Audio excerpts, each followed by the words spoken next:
दशैंको बारेमा केही अनौठा तथ्यहरू जसको बारेमा सायद तपाईलाई थाहा नहुन सक्छ।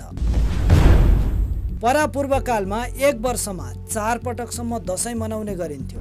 सही सुन्नुभयो, एक वर्षमा 4 चोटि दशैं मनाउने गरिन्थ्यो। ती 4 वटा मध्ये एउटा दशैं चैतमा मनाइन्थ्यो, एउटा ग्रीष्म ऋतुमा, एउटा शरद ऋतुमा र एउटा हेमन्त ऋतुमा मनाउने गरिन्थ्यो। यसरी वर्षमा 4 वटासम्म दशैं मनाउनको लागि सबैसँग पर्याप्त समय नहुने भयो, किनकि त्यति बेलाको समयमा खेतीपाती धेरै गर्नुपर्ने हुन्थ्यो। त्यसैले कालान्तरमा आएर ती 4 वटै दशैंलाई एकमुष्ट जम्मा गरेर चैतमा बडा दशैं मनाउन थालियो। तर चैत महिनामा बडा दशैं मनाउँदा पनि समस्या थियो। त्यो बेलाको गर्मीमा पकाएका खानेकुराहरू पनि छिटै बिग्रिने र त्यस्ता खानेकुराहरूले स्वास्थ्यमा पनि धेरै असर गर्ने। त्यही भएर यो समस्याको समाधानको लागि चैतको दशैंलाई असोज महिनामा सारेको हो, अलिकति चिसो मौसममा सारिएको हो।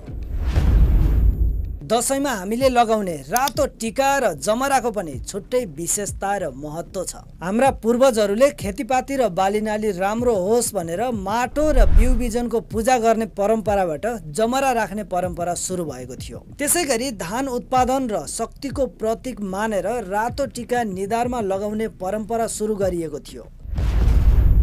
दशैंको टीका लगाउने दिनलाई हामी विजया दशमी भन्ने गर्छौं। तर विजया दशमी किन भनिएको हो? यसको पछाडि धार्मिक कारण छ। देवी दुर्गाले महिषासुर राक्षसलाई मारेको र रामले रावणलाई मारेको दिन दशमी नै थियो। त्यसैले सत्य र धर्मले जितेको त्यो दिनलाई विजया दशमी भन्ने गरिएको हो। मतलब हामीले टीको लगाउने दशमीको दिन सत्यको विजय भएको दिन भएर विजय दशमी भनिएको हो।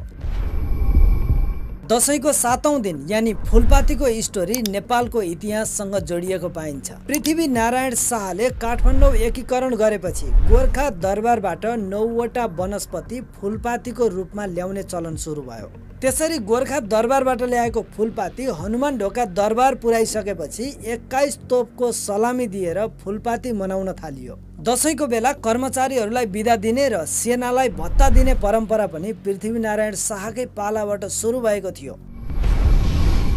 दशैंलाई धेरै पुरानो चाडको रूपमा मान्ने गरिन्छ। यदि ऐतिहासिक तथ्यलाई नै हेर्ने हो भने पनि आजभन्दा करिब 650 वर्ष अगाडिदेखि आधुनिक दशैं मनाउँदै आइएको पाइन्छ। मध्यकालीन समयमा दशैंलाई युद्धको तयारी र राज्य विस्तारको रूपमा पनि प्रयोग गरिएको थियो। त्यसैले गर्दा अहिले पनि दशैंमा शस्त्र अस्त्रहरूको पूजा गर्ने चलन त छँदैछ। दशैंमा टीको लगाउँदा नारी र पुरुषको लागि फरक फरक मन्त्र पढ्ने गरिन्छ। नारीलाई आशीर्वादको रूपमा दुर्गा जस्तै शक्तिशाली बन्नु, दुर्गाकै जस्तो गुणहरू हुन् भनेर